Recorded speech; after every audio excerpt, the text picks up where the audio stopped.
Domingo y recibimos al señor Jorge Zapata Ríos, flamante presidente de la Confederación de Instituciones Empresariales del Perú, CONFIEP. Lo conocemos desde hace larga data porque ha sido presidente de un sector económico, el de la construcción, que vivió antes que ningún otro sector el flagelo de la extorsión. Y lo que motivó es una reacción de unidad entre los empresarios y los trabajadores, que permitió mantener un diálogo durante 20 años y ninguna huelga durante ese lapso. Ahora, en su calidad de presidente de CONFIEP, ha inspirado un comunicado que se ha publicado ayer con motivo de la crisis de inseguridad y del auge de la delincuencia que nuestro país ha conocido y que se ha expresado de una manera particularmente traumática con el asesinato de un músico, es decir, un creador de vínculos sociales y de emociones positivas entre los peruanos. Señor Jorge Zapata Ríos, muy buenos días, bienvenido a RPP. Muy buenos días y muchas gracias. Un gusto, como siempre, estar en este programa. Explíquenos, por favor, qué es lo que han querido transmitir ustedes al país con la publicación de este comunicado rápidamente después de los hechos cometidos en la madrugada del día domingo. En primer lugar, las condolencias. En segundo lugar, la preocupación por el creciente clima de inseguridad. En tercer lugar, y donde más énfasis ponemos, y no solo de ahora, sino de hace mucho tiempo, y si verán las entrevistas anteriores y las veces que hemos hablado de la necesidad de que se articule a través de las más altas instancias del Estado, es decir, a través de las cabezas de los poderes del Estado, una estrategia conjunta. Y hemos llamado a la presidenta a que lidere la cruzada contra la inseguridad ciudadana y la violencia. Eso lo hemos venido haciendo hace tiempo y lo reiteramos y vamos a seguir reiterándolo porque creemos que este es un problema sistémico.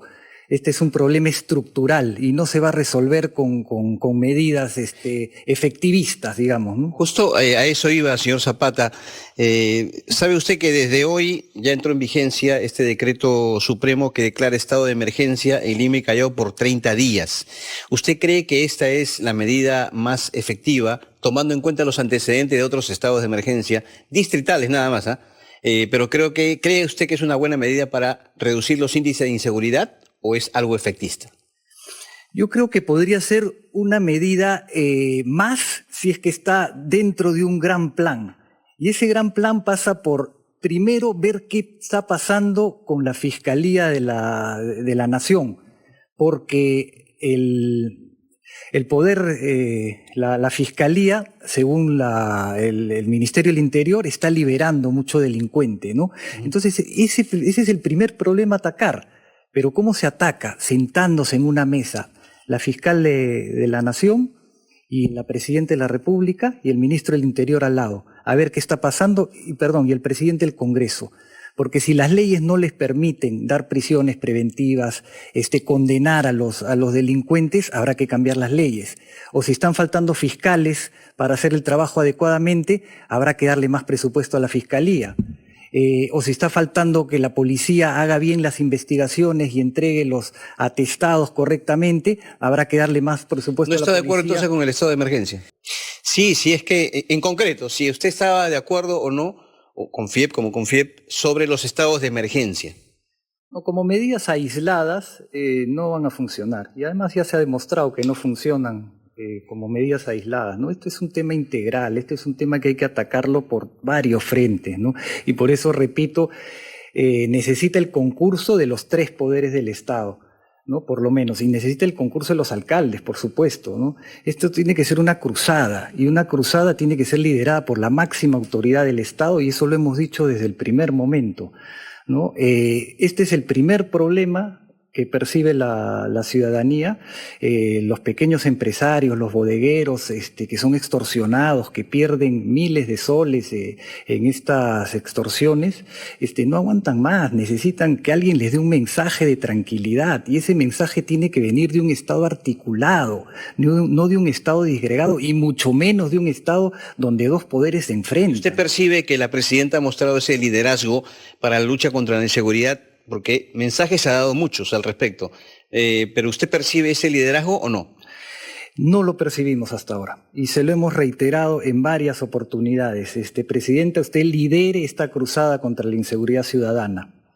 De acuerdo. al mismo tiempo que liderazgo, usted ha afirmado siempre en su trayectoria como dirigente gremial la necesidad de unión, es decir, de sentarse a conversar. Pese a que hayan fricciones, usted lo ha dicho y lo dice el comunicado, acá se nota que no se está trabajando bien, coordinadamente, entre Fiscalía, Policía Nacional, Poder Judicial, y podemos añadir al INPE también, ¿no? Porque el sistema de las cárceles nos está jugando a veces contra.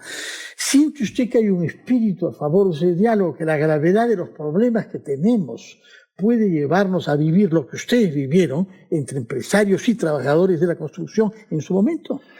Lo que pasa, Fernando, es que no hay otra salida. O sea, el país lo venimos deteriorando hace 8 años, 9 años, venimos denigrando nuestras instituciones, venimos con un sistema político que cada vez funciona peor, vamos a una elección que probablemente tenga 50 candidatos y hemos destruido lo poco que habíamos construido y con gran esfuerzo los años anteriores. Y creo que es la hora de empezar a reconstruir el país. ¿Y cómo lo vamos a reconstruir? Poniéndonos de acuerdo entre peruanos en puntos mínimos. Había un espacio interesante que funcionó muchos años que se llamaba el Acuerdo Nacional, que marcaba políticas de Estado de mediano y largo plazo.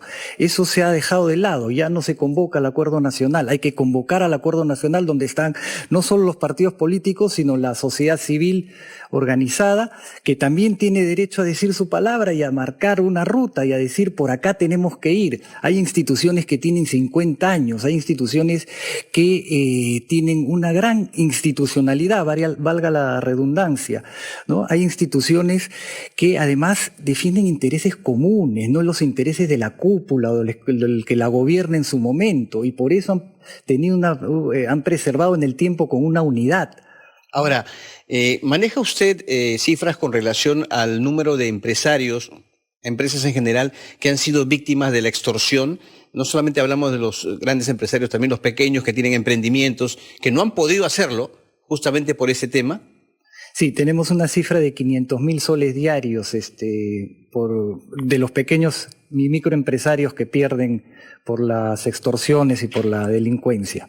500.000 soles diarios, aquellos que tienen que contratar seguridad, poner más fierros delante de sus puertas y eventualmente cerrar. Y cerrar algunos días hasta que se sientan un poco más tranquilos. ¿Y cuántos emprendimientos, negocios han tenido que cerrar justamente ante esta situación?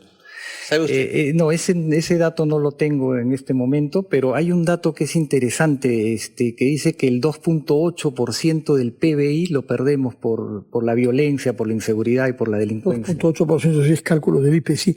Ahora, hay naturalmente la afectación gravísima a los pequeños y medianos empresarios, pero el clima de inversiones se ve perjudicado por esto. Estamos hablando de fondos internacionales que pueden ver que hay minería, que hay irrigación, que hay agricultura, etcétera, y que deciden no venir porque este es un país con unas cifras espeluznantes en materia de criminalidad. Pero por supuesto, y hoy día tenemos una más de las oportunidades que se presentan al país como para catapultarnos al desarrollo, ¿no? Hoy día estamos en la cuenca más importante del mundo en cuanto a comercio, en cuanto a PBI, que es la cuenca del Pacífico, ¿no? Tenemos una costa sumamente fértil que cuando se le pone agua crece de todo y da una agricultura de primer nivel, de nivel de exportación. Hemos multiplicado varias veces nuestras agroexportaciones construyendo 4 o 5 irrigaciones. Si construyéramos más irrigaciones, eso lo podemos multiplicar más veces. Hay que aprovechar el potencial que tiene el suelo peruano en minería, en productos mineros. Hay que hacerlo y rápidamente antes de que esos productos queden obsoletos, ¿no? Pero hay que tener políticas de fomento y hay que tener políticas de estímulo y de destrave de todas esas inversiones, ¿no? Los proyectos mineros hoy día se tardan 15 años en obtener una licencia de operación desde el primer día que inician sus trámites, ¿no? Eso no puede ser. La selva está abandonada y la selva también tiene su potencial en cuanto a recursos, y ahí tenemos grandes problemas pues con algunas ONGs que están trabando el desarrollo, y esto lo hemos hablado con los presidentes de las cámaras de comercio de la Amazonía, que claman por un mayor desarrollo en la selva, que claman por inversiones en la selva y claman porque no se interrumpan esas inversiones que cada vez se restringen más. Así que tenemos una gran oportunidad, pero tenemos que empezar a cambiar las cosas. Y empezar a cambiar las cosas parte, y nosotros siempre lo vamos a sostener, de un diálogo nacional que involucre a todos los sectores y no solamente a la parte política, sino a la sociedad civil, que reitero, tiene mucho que decir en esto. La presidenta ha planteado una especie de pacto por el Perú, con los próximos candidatos presidenciales. ¿Es una buena alternativa, cree usted? Es parte del tema, porque seguimos dejando de lado a la sociedad civil, ¿no?